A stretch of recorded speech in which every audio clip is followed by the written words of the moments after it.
in person, or you can type it on. Okay, imu safek and hu mechutz hatchum. We're talking about the fact that a person cannot benefit from work done for him on Shabbos. Not only that, but he must wait until after Shabbos, bichdei sheyasa. So that's the amount of time it took to do that work.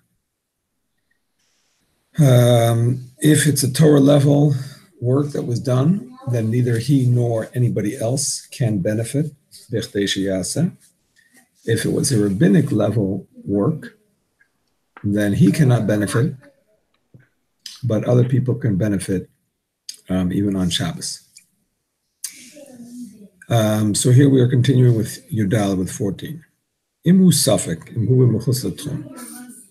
if there's a doubt whether the object came from outside of the Tchum Shabbos. Also, the Mishu Shabbos, even though it's a doubt, and you might think that we should be lenient because it's a rabbinic violation, and we should be lenient on rabbinic violations because the concept of safek d'Rabbanan l'kula, in cases of rabbinic violations, we're lenient.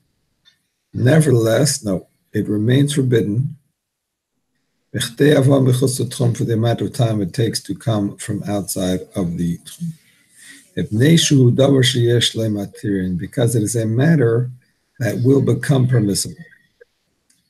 The idea is that anything that will become permissible later, we do not permit now based on a doubt, because why should we permit it now if we can wait and have the person have it in a completely permissible way without any questions?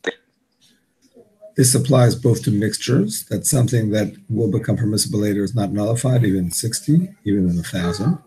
And that applies also to doubts. We don't allow dosh ishmatirin because of a doubt, because we may as well wait until it becomes permissible completely.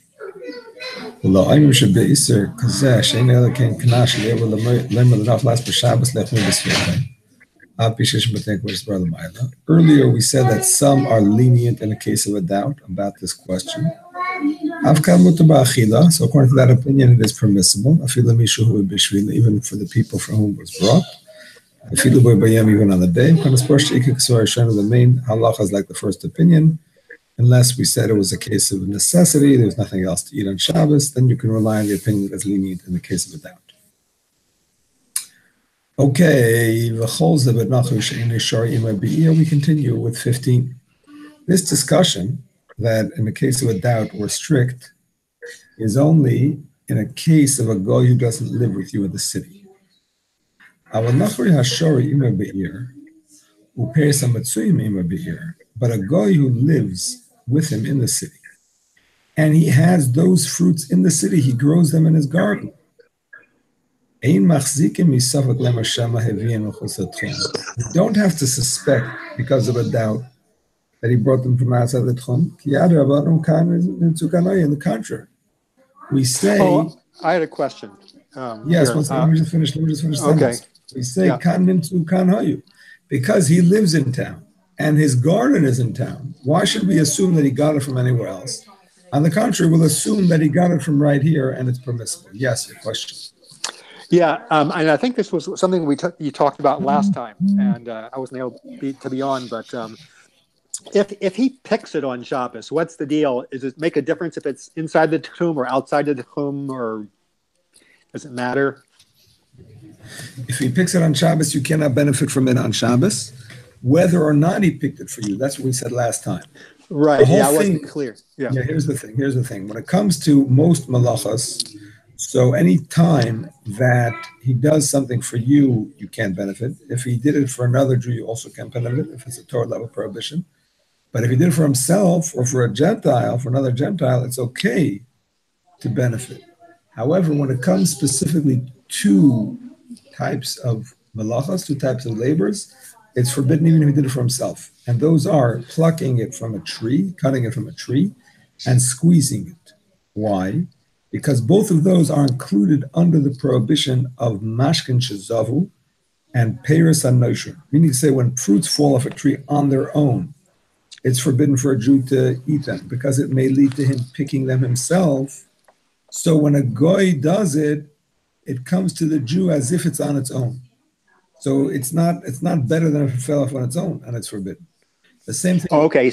Yeah. The same It's thing also, yeah, go ahead. with fruits that are squeezed on their own, if they are grapes or olives, or even if they're other fruits, but they are, if you were planning to squeeze them, even the juice that flows out on its own without intention is forbidden. So therefore, when the goy squeezes it, it's no better than that, and it is forbidden to drink or benefit from. And that's the difference between the one who bakes on Shabbos for the other goyim in the city. Then it's okay because it's a different concept. Exactly. When he bakes, that is okay. That being said, we did have another machlokes. Since you're bringing it up, I'll mention it. We mentioned it last time. We did have another machlokes, and that is that some say that it's muktzah if when Shabbos came in it was flour. Right. Because flour is muktzah. And when Shabbos came in, it was muktzah. So we have the concept of something that's muktzah in the beginning of Shabbos remains muktzah the whole Shabbos. Mm-hmm. On the other hand, some are lenient because they say that over here it's gomri b'dei adam. Since the goy is the owner and he's allowed to bake on Shabbos, he's allowed to knead and do all that stuff at Shabbos. So when Shabbos comes in for him, it doesn't mean that it's going to stay that way the whole Shabbos because he could make it into bread no problem. And therefore, it's an argument. And the main halacha is that it should be considered muktzah. But once again, in the case of need, you can be lenient and rely on the lenient opinion if you need it for Shabbos or whatever. But this is like Pas Palter, where he's baking in a city where it's mostly goyim. Exactly. But you might not know when he puts it in the oven. You're just I guess picking it up from him on Shabbos. Well, you can ask him. Yeah, that's true. You can ask him. On the other hand, if it is already made into dough before Shabbos, everybody agrees it's not muktzah because they already started to make it. And everybody agrees that once you start it, it's considered to be expected to be finished, and therefore it's not muktzah. Also, and surprisingly, if it was grain when Shabbos came in, and then he ground it and made it into flour, and then he kneaded it into dough and he baked it into bread all on the same day, then it's not muktzah for sure, because grain is edible raw. Flour is not, but grain is. Yeah, and dough, I guess, is edible raw too. People like to eat that. Well, I mean, that being said, it's not muktzah anyway, because once he starts it, it's considered expected that he finish it. So he doesn't say it's mutter because it's edible raw. He says it's mutter because it's already started. Okay. Okay, thank you. No problem. That's a recap of that discussion. Sorry. We're continuing with 15, middle of 15. Moshe is having trouble connecting online. Not sure what to tell him. What's the issue?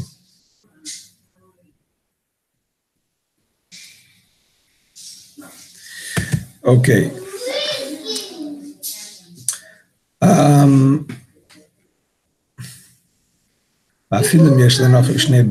Even if the goy has two houses, one is in and one is out of the tchum. We assume he brought it from the one inside the tchum. Because the presumption is he's not going to go leave the close house and bring food from the far house. But if he has two houses, one inside the tchum, we follow the majority. And therefore, we have to worry that it may be from outside of the tchum and be strict. What was that case again? I didn't understand. If he has two houses, one outside and one inside, the tchum, then you assume that it came from inside, because why should we assume he brought it from far if he could bring it from close? But if he has three houses, I'm sorry. Yeah. So in other words, had three houses, two outside and one inside. Then we follow the majority. Okay, 16. Nochri shemile ma'im lebehemtoi. Mibar shu amek asar tvacham bracham about tvacham em b'shusarah.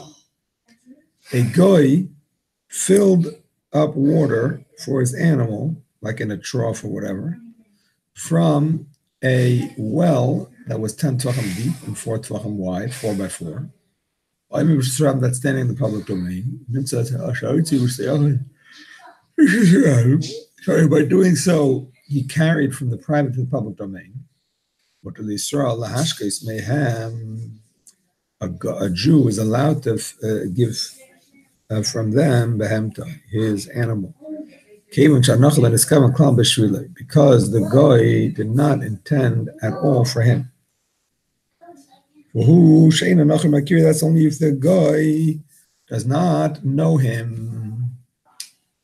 But if he knows him, also it's forbidden. Maybe he'll add extra for him, and if he will also take from them. I just realized I should be recording myself, so that those that want to listen to it in the car or whatever should be able to do that. Here we are. Okay, so let me just review what I was saying, that if a guy draws water from a well that has the status of a private domain into a public domain, and he gives it to his animals, so the Jew can use the rest of the water, as long as the guy who did that doesn't know him. If he knows him, then he's not allowed to give it to him. He's not allowed to use that water, because we're afraid he's going to see him waiting and he's going to add. I feel in Amirh made the tzarich b'am Yisrael also feel lachem v'shamash ma'amedu feel tashmash achei. leNochri tzavudachos kelim. Shkol shnasi b'yisrael shotal leNochri tzarich Yisrael lechol kocham and mi shenasi b'shvil la'achei. Now, if the guy doesn't know the Jew, but he does it for him anyway, he finishes his animal, and then he sees the Jew is hanging around waiting, and out of the goodness of his heart, he goes ahead and he fills it up for him. So that you cannot benefit from, because if you could, then you might ask him to do it next time. And not only that, but no other Jew can benefit from it either. Because whenever a Torah level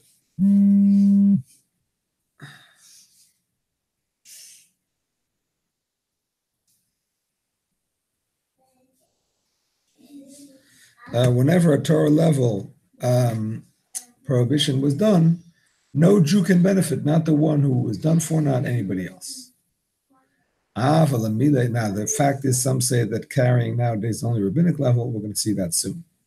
But here we learn another chiddush, by the way, that we say that not only is it forbidden for drinking, which is the main purpose of the water, but even for washing dishes or washing yourself, then it is also forbidden. But if you filled it from a well that is in a carmelis, which is not a Torah violation to carry from a private to a domain to a carmelis. A carmelis is like an in-between space. It doesn't have the status of a public domain. It doesn't have the exact dimensions of a public domain. Or if he took water from the river to the public domain. A river does not have the law of a private domain because it's not a place that has easy access. Shu carmelis, it is considered a carmelis, an in-between domain. But that's only a rabbinic violation. Then others for whom it was not brought can benefit. Because the prohibition of a carmelis is only by rabbinic law. Just got a question here. Yes. You know, in those days when they had the well, I guess, has the definition of a Rishus Yachid, but in those days you didn't have necessarily 600,000 people going through wherever they were feeding the animals. So exactly. It's still a Rishus Rabbi Doraisa. Exactly. That's what we're going to discuss right now. We'll discuss it right now, actually. We discuss it right now. Okay.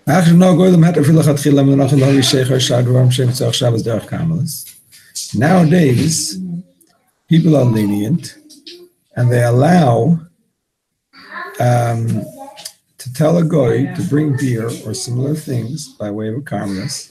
And some say that they're not wrong. Let then say that the needs of Shabbos are considered like a mitzvah.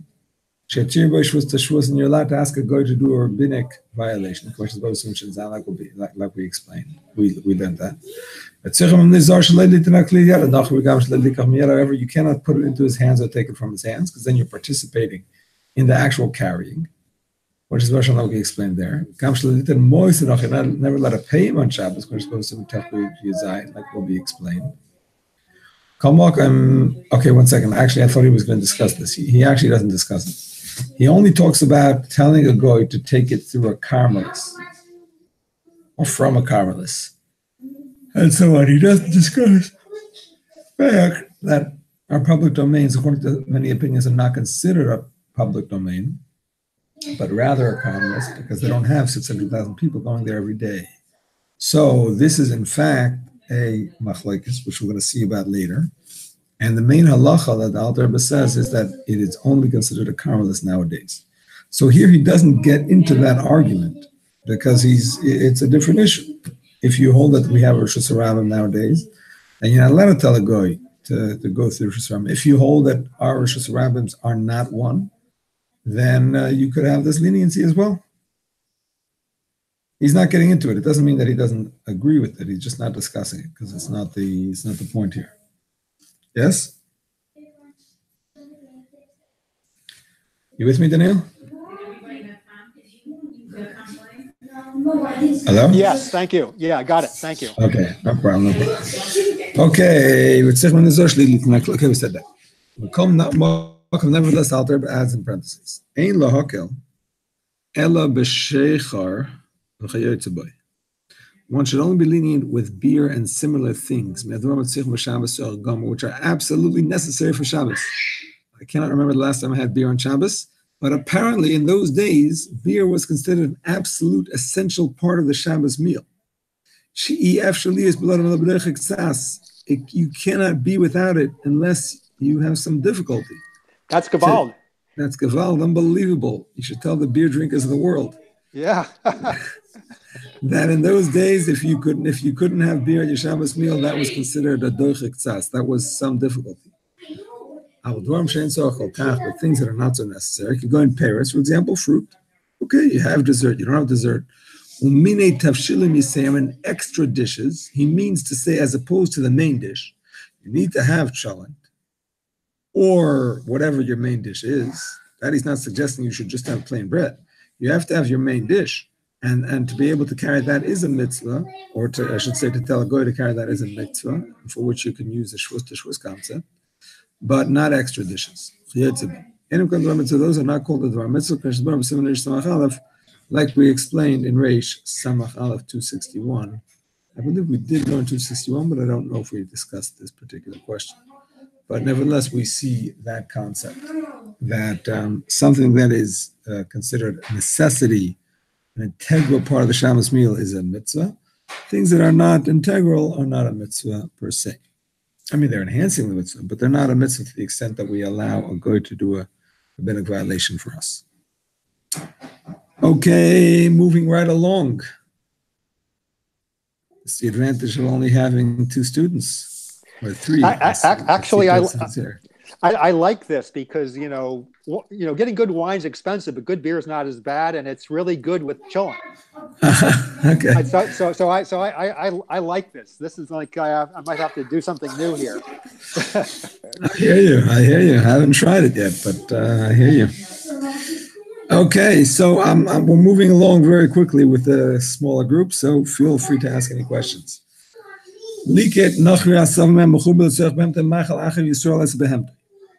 A goy picked cut grass that was connected to the ground for his animal.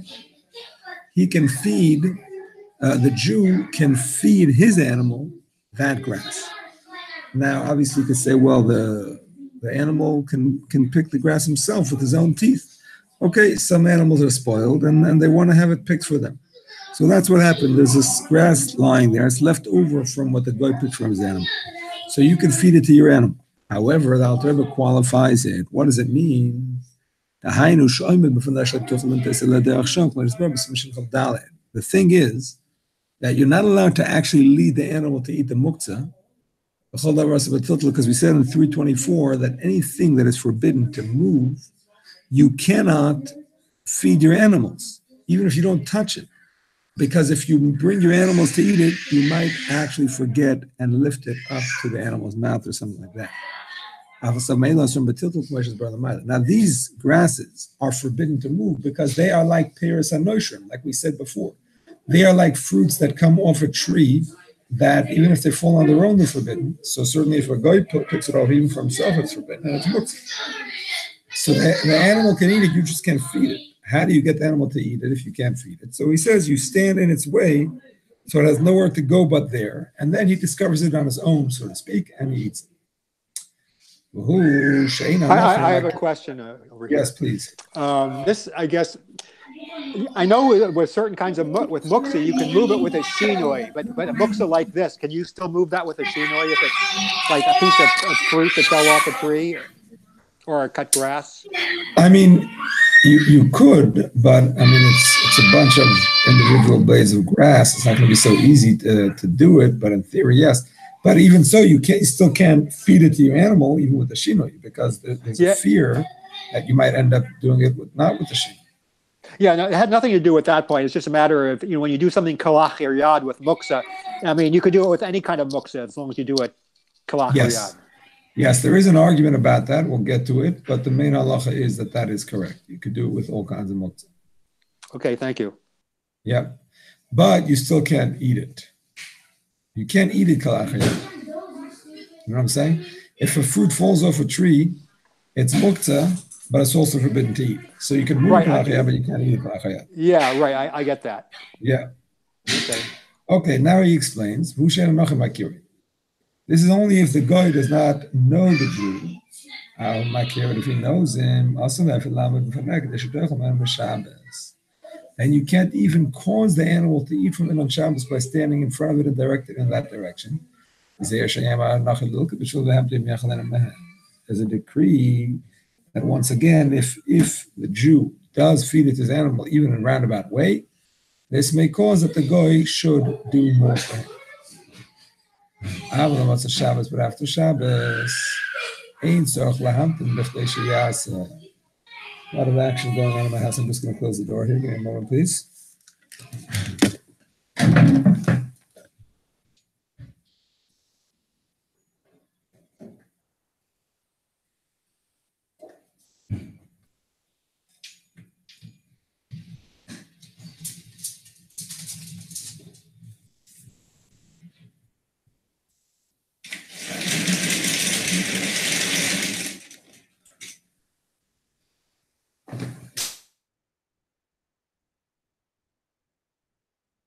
I don't think we learned this before. If we did, I don't remember. So here goes. Here's a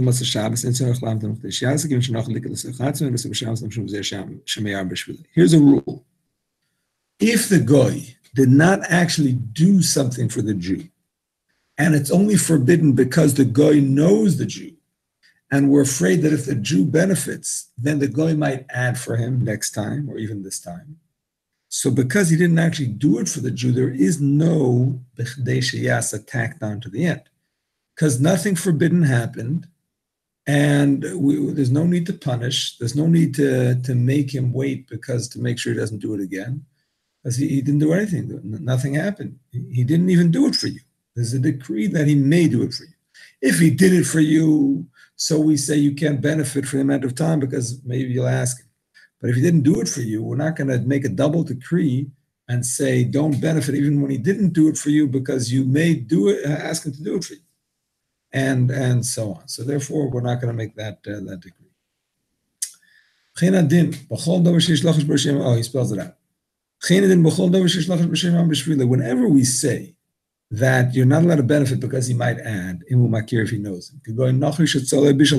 A guy who roasted or who cooked for himself, remembering that it has to be it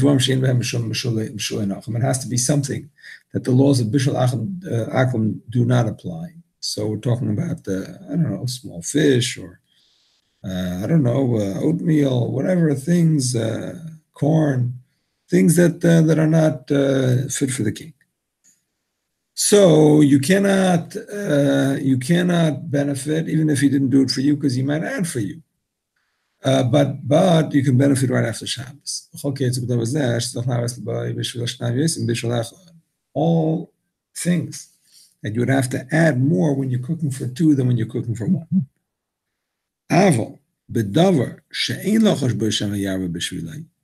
When it comes to something that there is no suspicion that he might add, we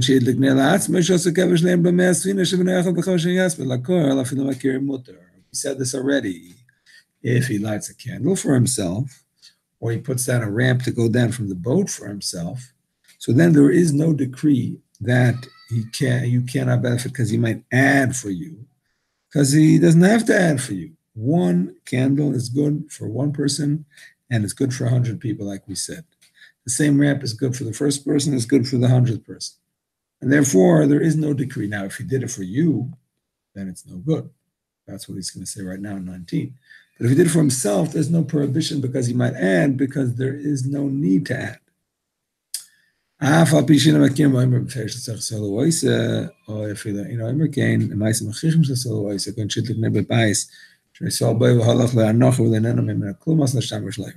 if he doesn't know you, if he says clearly that he's doing it for the Jew, or if he doesn't say it clearly, but his actions show that he's doing it for a Jew. For example, he's lighting a candle where the Jew is. And the guy did not benefit from it at all. He left, he lit it and he left. Also, then you're not allowed to benefit from it. You're saying here that if he lit the candle, but then he left, you cannot benefit from it? If he left immediately, correct. Because that shows that he didn't light it for himself. Oh, if he lit it for himself and he knew you were going to benefit, that's fine, because his main intention is for himself. But if he lit it for you, so then it doesn't help that one candle is good for 100 people, because he's not one of those 100. It's for you. So that's the issue. The whole heter of candles and ramps and all that is only if he actually benefits from it himself. Then we presume he's the main person. But if he didn't do it for himself, he did it for you or for other Jews, then it's a problem. Okay, if a guy is picking grass,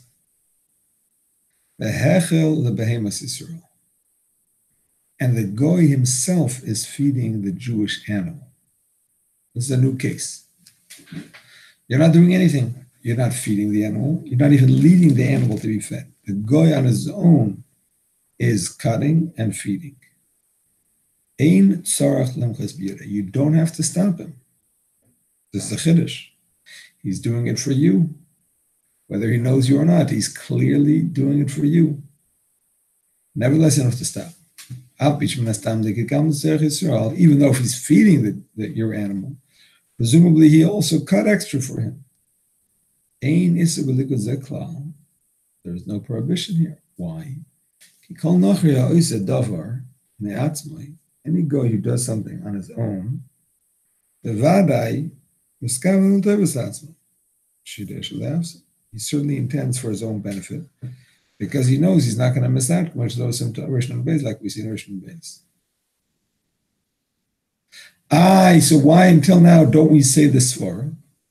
Why are we so all of a sudden waking up now? Well, what about until now? Whenever he was getting water, he was cooking, all these things. Why don't we say, well, he did it for his own benefit? Difference is that over here you are not benefiting bodily. Your animal is benefiting. So tomorrow, when you want to plow with it, it's going to have koyach.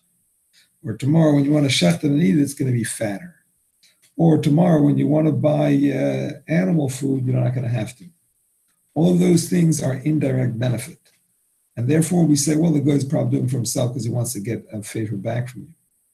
But in a case where you're going to benefit directly, for example, he's making you water for a tea or a coffee, or he's doing anything else like that you're benefiting from right now, even if it's the benefit of feeding your animal, but you're feeding them.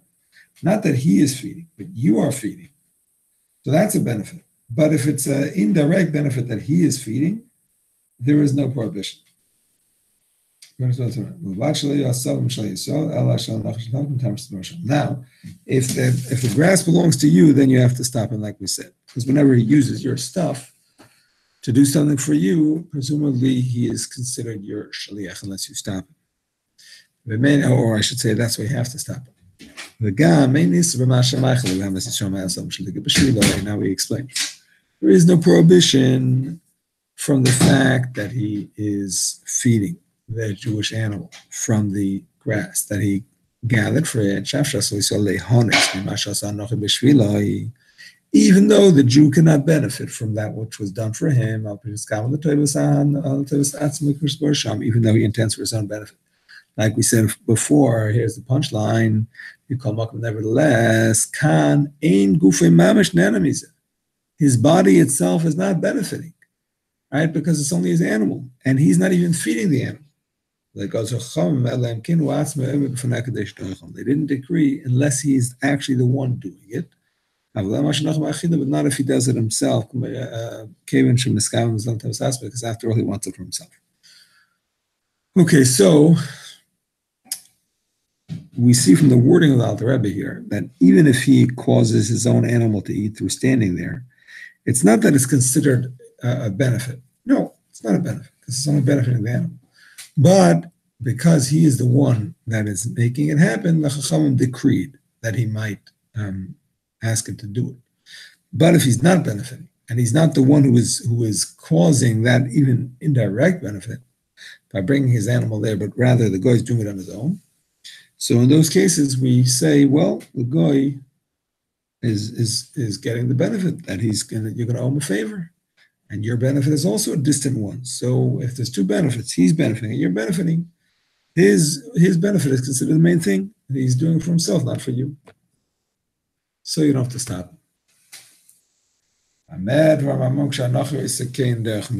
is only true if the guy does it on occasion.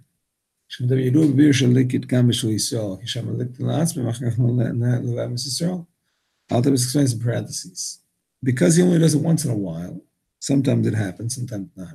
So even when it happens, you might consider maybe he did pick it for his own animal and then he changed his mind to give it to the Jewish animal. But if he does it on a constant basis, you have to stop him. Since he is certainly collecting it for the Jew, so the Chum decreed on that which he feeds to a Jewish animal.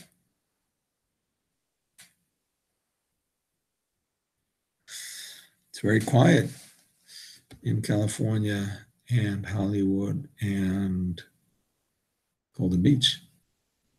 I'm here. We're listening. Just it's a lot to, we're going fast, so I have to. We are going fast. That's why I need some questions to slow me down a little bit. Questions? Any questions? Yeah. So I guess just so the main idea here is if we can only let our cow benefit from what he's doing if he's feeding the animal in his yard. If he's occasionally, but if he's doing it regularly, then we can't let him do it. That's what this is saying. Exactly. His domain, the grass that he cut, not your grass, and only on occasion. But if he's doing it in my field, even if he's like renting the field, I have to stop him because I'm not sure about that. When he says in your field, that's stopping, he means literally your field. If he's renting it, then for the purpose of this discussion, he's like the owner. Okay, but if he knows I let him use my field if he wants to use the grass, that's something else. That's something I have to stop him from feeding my animal. Exactly, because whenever he's doing it on your stuff and you don't stop him, it's considered like you are kind of telling him to do it. By not stopping him, that's your way of agreeing to it. Is that like a Morris-Ian issue?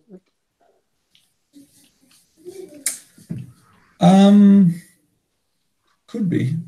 It's Morris-Ian. Yeah, I think that's what it is.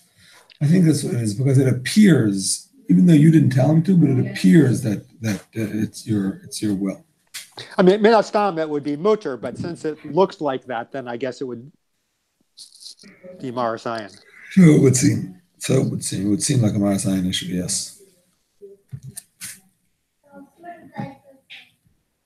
Okay, we move on with 21.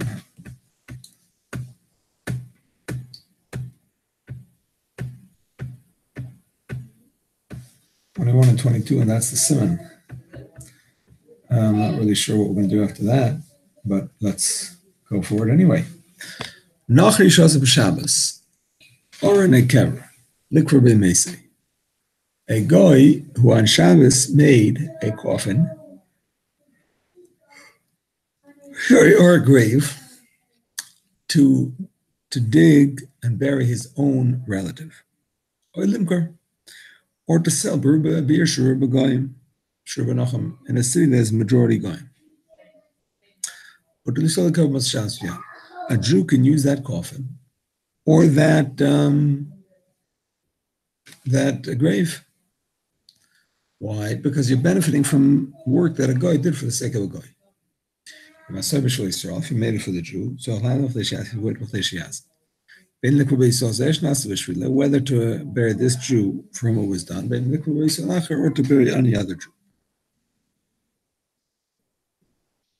I thought if go ahead. If he made it for one Jew, then a certain Jew, then you could never use it or something. But if he made it, but anybody else could use it, right? We're going to see right now. Oh, okay. When do we say that? If the coffin or the grave are in a private space, not everybody knows that it was done on Shabbos for the sake of a Jew. But a grave that is in a public place, or a coffin that was made on Shabbos next to such a public space. It seems that they used to make the coffins next to the grave. It seems to be the custom, to have been the custom, I should say. In such a way that everybody knows what gets around that this grave and or this coffin is being made for so-and-so the Jew. That Jew can never be buried there. It's kind of like I think what we were talking before about building houses and stuff like that. The same right. Same idea. Exactly.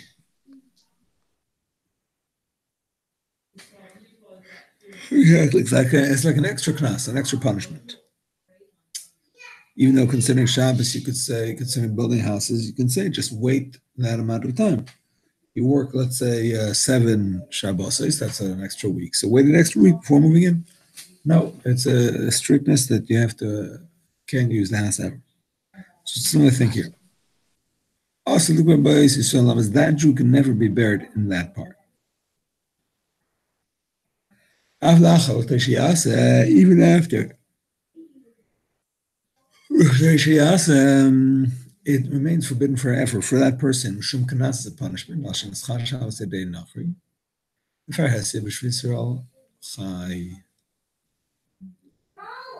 I skipped something.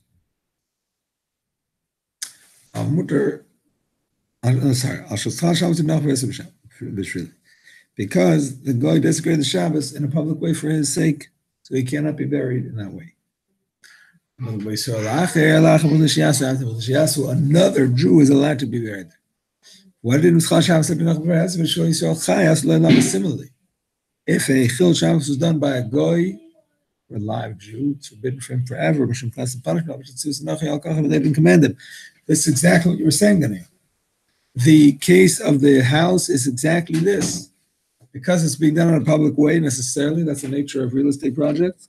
So if people find out that it was being done on Shabbos, or presumably they found out, it's forbidden to benefit from that house. It's exactly the same thing as we're saying here. Yeah? Yeah, that's true. You know, it's interesting. There's here on on Pico, there was a I think it's a kosher restaurant, and they were working it on Shabbos for a long time. Like I'd walk by on Pico and I would see it. I think it was a Persian one, and I always wondering, I mean, is it moot? You probably couldn't eat there because they were working it on Shabbos, That's correct. even if it's kosher. That's correct. It's a very difficult child. Very difficult child. I'm surprised that they're giving a hechsher to the place. Yeah, I don't know. I haven't. I'm going to have to check and see if there was a hechsher on that, and ask the agency. I've always been curious about that. Right. I'm thinking what they do over here.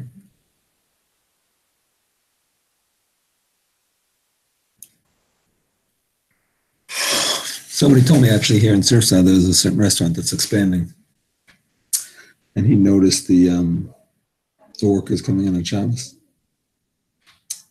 That really should be brought to the attention of the hashgacha, and they should really put a stop to it, because being kosher is not just about the food; it's about the other halachas too. There are hechsherim that demand a certain dress code of the waitresses. There are hechsherim that demand a certain standard of the tilas yadayim arrangements. You know what I'm saying? Yeah, I would guess so.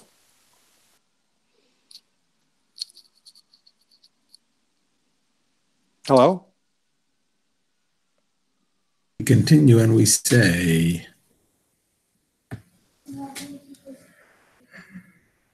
יש לנו in some say, שלעשו עולם מזכר המס ושמכנס על שום שגנאי זה גם החיים מודף לאחם בכדי שיעשה. אז צריך לשמח לדעת מה עבודה בספר. Some say that it's only forbidden forever by a mace as a punishment, because it's embarrassing, it's a disgrace that a person should be buried in such a cover. It's like a grave that a Chil Shabbos was done in a public way. It's like a Chil Hashem almost. To be buried in such a way, in such a grave, it's like a gnai. It's like an embarrassment for the mace. But concerning other prohibitions of Shabbos, even if it was done in a public way, according to this opinion, we do not say that the item can never be benefited from. So how do we reconcile this with 244, I think it was. Anybody?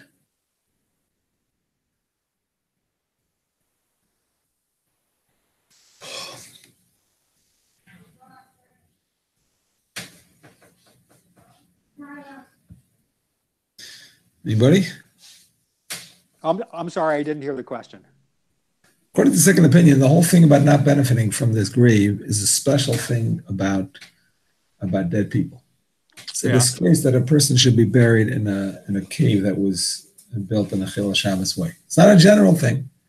We don't say that whenever a guy did public work for a Jew, it's forbidden for him. So according to this opinion, what's the problem with using a home that was built by a guy on Shabbos for a Jew?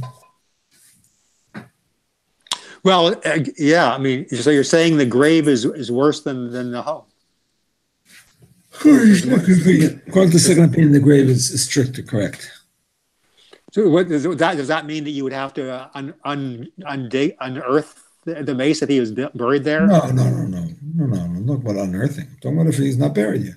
Oh. Not buried yet, then you, according to both opinions, you can't bury him there. Well, what if a Jew moved into that house that was built for him on Shabbos? Can you make him move out, or what happens after that? I think so. Yeah? It's not a disgrace for a living person to leave a house. It's a disgrace to unbury bury a person. Right. It's not a disgrace to make a person follow the halacha and leave the house. I just want to look it up in 244. Give me a moment, please.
Here it is.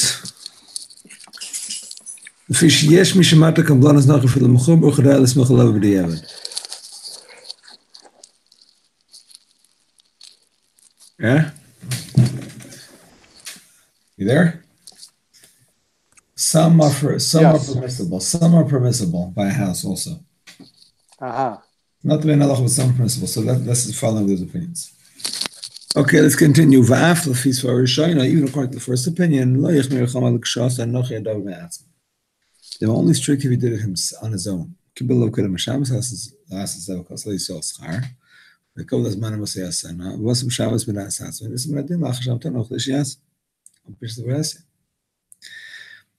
If you already fixed a price with him before Shabbos, and you told him do whatever you want, and he went ahead and did it on Shabbos, although he didn't have to, could have done it on Friday and stayed it on Shabbos, there's no Ism Adin once you would B'chtei Shiyas.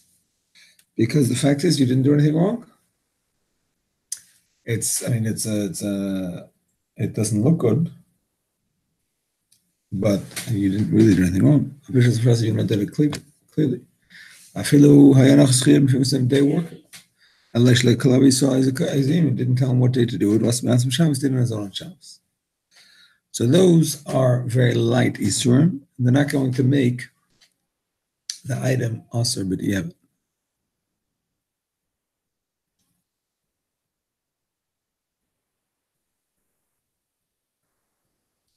I feel Gabe Mace, what doing in Zamaradin, Nalashnoch and Hachmer, I've Gabe Chayli, the Rakol, Shalian and Lam, Shomach Israel. Now, by a mace, you're allowed to benefit in this way, Minadin, if he was a Kabbalah.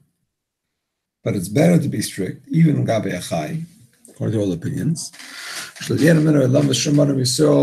no Jewish man should benefit from it forever. Whenever a Shabbos is violated openly by a guy through Jews saying it, even if the guy did it as a Kabbalah, there is no Yisur Maker, but it's still Ma'asayim.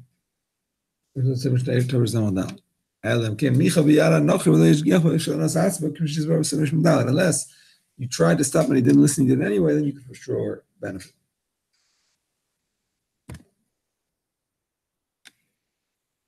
Just give me a moment, please.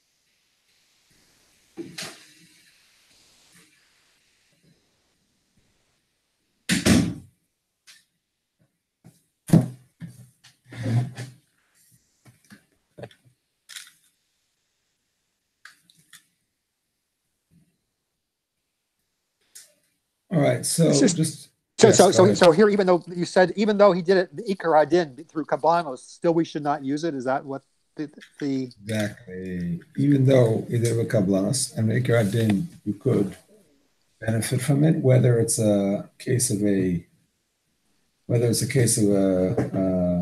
grave or anything else, should be allowed to benefit from it.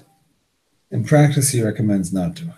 So what's this last part? Ella imkain micha biyad hanachri lo ishkiach bo bishvil hanas atzmo. What does that mean? Unless you protested and he didn't listen, and he continued to do it for his own benefit. Okay. He knew he's going to get paid, and you told him to stop. He didn't stop. So then you took yourself off the hook by protesting. Although we did say in other cases that in such a case you have to fire the guy. For this time you can benefit, but you have to fire the guy, because otherwise he thinks that the whole thing is a joke and that he's supposed to do it anyway, even though you tell him not to, he's supposed to do it anyway. So then so you have to fire him to make sure he doesn't get that attitude.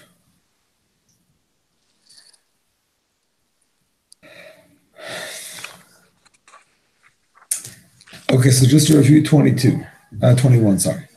21 basically said that one opinion says anytime a guy does something for Jew in a public way, it's forbidden for everybody forever. That's first opinion. That would include building a house or whatever. Second opinion says that it's only a special din by a caver. It's embarrassing for a Jew to be buried in a grave that was built in a forbidden way.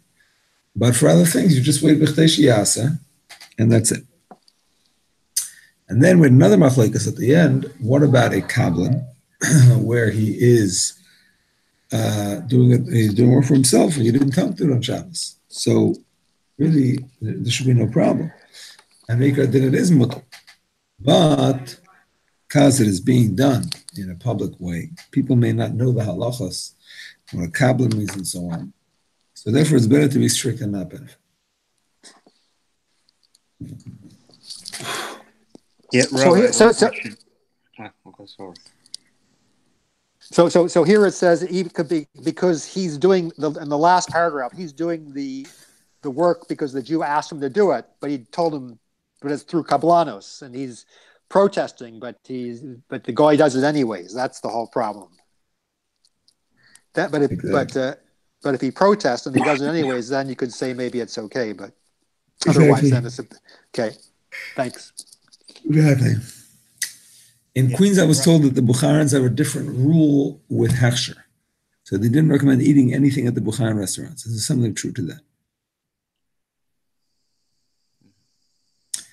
Well, I don't know. Sure. 1 second, I just want to answer Joseph's question, even though it's not relevant to Shabbos. I don't know the answer to that question. I don't know of any different halachas that apply to Bukharan Jews and anybody else.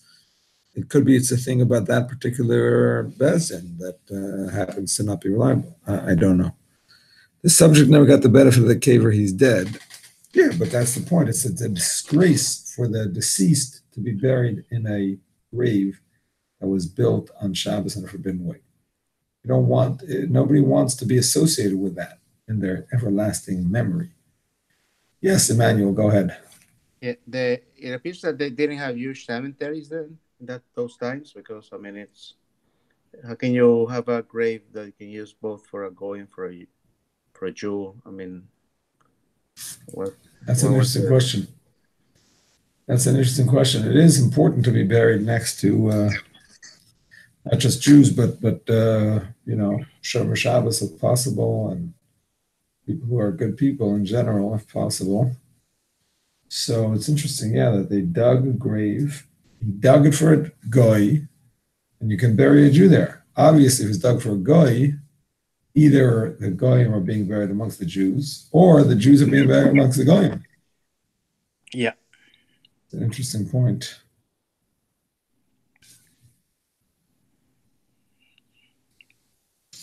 Interesting point.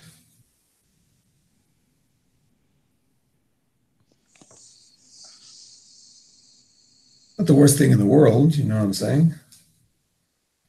Where a person's buried is not the worst thing in the world, but it is a good thing to be buried next to good people. It's a symbolic thing and means something. So that is a good question.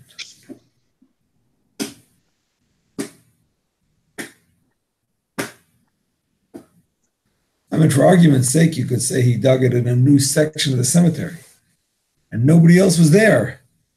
He thought he was going to dig it up in a new section and the goyim were going to buy it and start that new section.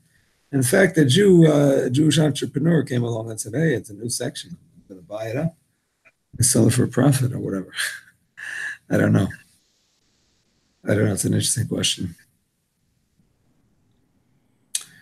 Okay, I'm going to do 22 in a moment. I'm just going to get myself some caffeine in a cup. Hold on one second, please.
Amen. All right, my friends. Here goes 22. Nachri Shevi b'Shabbos Teoch Sarab. Chalilim lehasped b'hem Yisrael. Goyim brought flutes for the purpose of the morning ceremony of a Jew. They used to use flutes.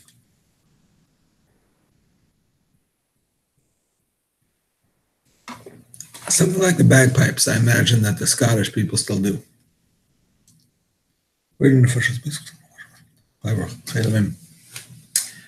So the point So what are they is, bringing again? Food, you said? flutes, Huh? flutes, F-L-U-T-E-S. Oh, flutes. Okay. Flutes, bagpipes, Scottish bagpipes. Lahasbe b'hem Yisrael, to use for a eulogy. Because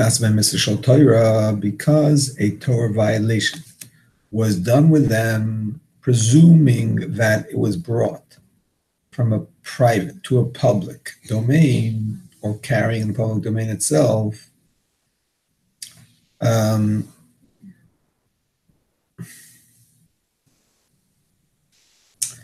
It's interesting nowadays, maybe we don't even have these public domains, so we'll discuss that later a little bit.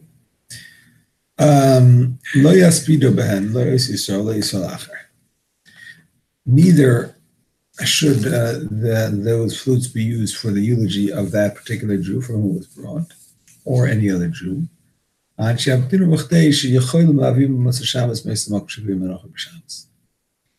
Till you wait for the amount of time on Matzah Shabbos that you could have brought it from that place where the guy brought it from. Whether that place in the Tchum or out of the Tchum. Why? Because even in the Tchum, he carried it. There was no error. That amount of time you have to wait.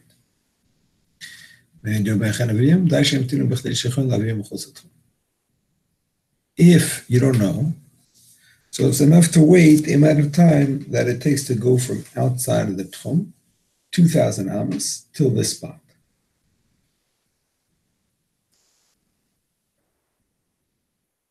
Medra, when do we say this? Kshavim Metzinot, they were brought privately. Avim for Hesed, they were brought publicly. Bing and Shakol, Yedum Shuv B'Shus Aravim. For Shabbos, for Shalpani Yisrael, in such a way that everybody knew they were brought through the public domain on Shabbos for so-and-so the Jew. Also, last but Bahem, Oisa Yisrael Elam is, it can never be used to eulogize that Jew. Similar to what we said before about the grave. That it's embarrassing that he should be buried in a grave that Chilul Shabbos was done for him. Also, Rosh Hashanah Gemara. This is only if it's a proper public domain. But if he brought by way of a Carmelis, and like he points out in note 117, that nowadays, in most places, most of the public domains, have the status of a Carmelis because they don't have 600 people walking through them. If you brought from inside the Tchum, and you don't have to wait at all. Like we said in the past, if a rabbinic violation was done, then it's only forbidden to benefit from it until after Shabbos. You don't have to tack on the B'chlei Shiyasa.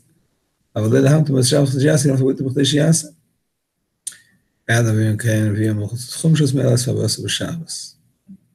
Unless he brought from outside the Tchum, in which case it was beneficial that he brought on Shabbos. It's in the Tchum, and on Shabbos it's not so beneficial. Because the Jew could have gone there before Shabbos and walked back on Shabbos. But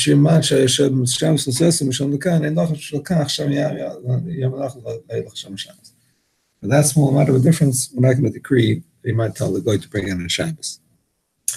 He's addressing the following question. He said that when it comes to benefiting from the carrying, that was done through a Carmelis. You don't have to wait B'chlei Shiyasa because only rabbinic violation. So why before, when we spoke about carrying out outside of the Tchum, did we say that you have to wait B'chlei Shiyasa? After all, taking it from outside the Tchum is also the Rabbanan. Right? Yeah. So why are we lenient on the Rabbanan of carrying through a Carmelis and not making you wait B'chlei Shiyasa? And we're strict when it comes to the Tchum, and when we do make you wait. So Alter Rebbe explains in parentheses, because when it comes to benefit from carrying, because it's all in the Tchum, what is the benefit already? I mean, the Jew could go there on Shabbos. You're allowed to walk somewhere on Shabbos knowing that you need to be there after Shabbos, even though you need to be there for a purpose, because it's not clear why you're walking there. So you can walk there before Shabbos. After Shabbos is over, you walk back with the item. How long does it take already? That's a very small benefit. Not so when it comes to going out of the Tchum. It could save you a serious amount of time. So therefore, even though it's D'Rabbanan, we want to make sure that people don't take advantage and ask going to do it in order to save that amount of time.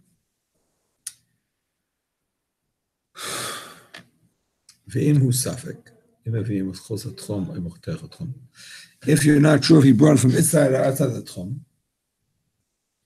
it's forbidden for the person who was brought for the but for other people, it's permissible even if it came from for sure outside the Tchum, like we said in the past, that other people can benefit right away. They don't have to wait with Yasa. If they were brought away with Karmelis, and then they came to the Shusarabim. I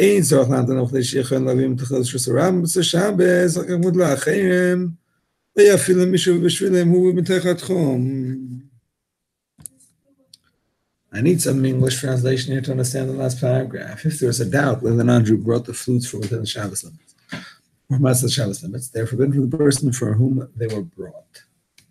They're forbidden for other Jews, permitted for other Jews, however, to use the flutes. This applies even if the flutes were definitely brought from outside the Shabbos limits. From outside the Shabbos limits via Carmelis.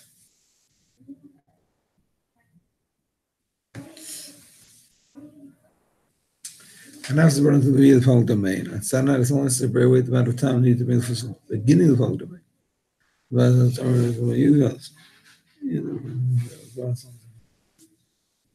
Maybe it means he's bringing it once he's outside the Tchum, but then there's a Carmelist between. He has to walk through to get inside the Tchum. Maybe it's. One more time, sorry, I was distracted. One more time, sorry. Yeah, maybe he has to, once he's outside the Tchum, he has to walk through a Carmelist to get back inside or something like that. Maybe that's what this is talking about.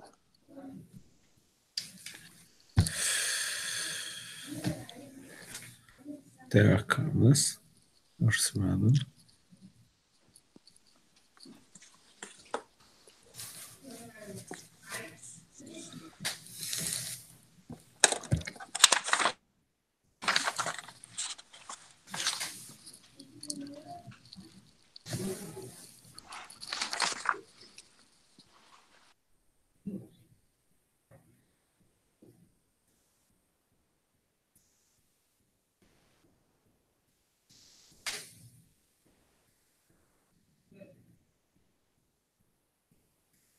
Oh, he's talking about others.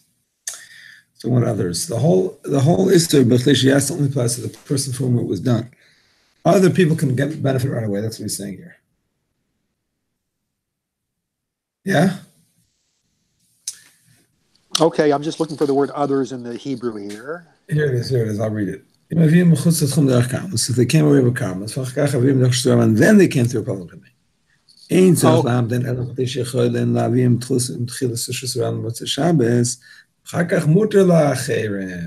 have to wait until for the amount of time it takes from the beginning of the carrying from the public domain on Motzei Shabbos, which is a Torah violation, and a Torah violation even others cannot benefit. So for them, you have to wait till that amount of time, and then it's permissible for others, right? But for the person himself, you have to wait the amount of time it takes to go b'chos l'tchum. That's what we finished saying. Oh, so wait, if somebody went through outside of the Tchum, Derek the Carmelis, but then he came back through the Rishus Harabim, we always go back to the Rishus Harabim here. We don't.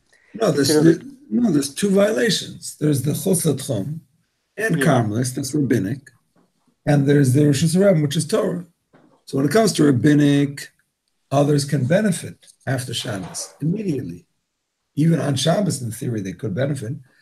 If it's rabbinic, but obviously you can't play a flute on Shabbos and you can't do a funeral on Shabbos, so that goes without saying, but that's the fact. So here he brought from outside of the Chum Derek Carmelis. Havirim Derek Rishus Harabim. In other words, once he was in the city, he also walked via public domain. I see. So that was the Torah violation. Once the Torah violation is done, now, even others for who was not done have to wait this amount of time. So, but for them, they only have to worry about the Torah violation, which is when he went into the public domain. As long as he stayed in the Carmelis, or Bechos L'Tchum, both of those are rabbinic issues, so it does not make it forbidden for others with that Bechei Sheyasa added on. Okay, but for the person that was brought, in other words, he only waits like maybe one Bechei. But for the others, they only wait like one amount of time. But for the person that was brought through, then we tack on more time. Exactly. We tack on the Chum Shabbos time. Okay. All right, Rabbi Isai, I did not prepare anything else, and I don't know what else we would learn, even if I did prepare something else. I mean, there is more about Bechei Sheyasa in Tavkuf Tezvav in 5:15, Hilchos Yantif. But I must say I have not looked over that very recently, and I don't want to embarrass myself. So I'm going to have to call it a night. And the plan is, as I mentioned on the chat, that next Monday we review Amirh leNochri. That is from 244 till 247, as well as 252, 261, 275, I think it was. 306, 307, and now 325. We reviewed all in the course of a mere 2 hours, Mirz Hashem. And then on Tuesday next week, the plan is to start Hilchos Muktzah. Okay, so next time we're going to, what you said, do a review of all this? Review, Okay. yes. And is there any difference between what we learned tonight, the past two nights, and what's in the Mechabers, or is it pretty much the same as how it's presented? I did not manage to look over the Mechaber. It's been a busy day for me, so I cannot comment on that, but I will try to from next week. Okay. Thank you. My pleasure. Have a good night and a happy Hanukkah, everybody. Okay. Happy Hanukkah. Thank you. Thank you for joining. All the best.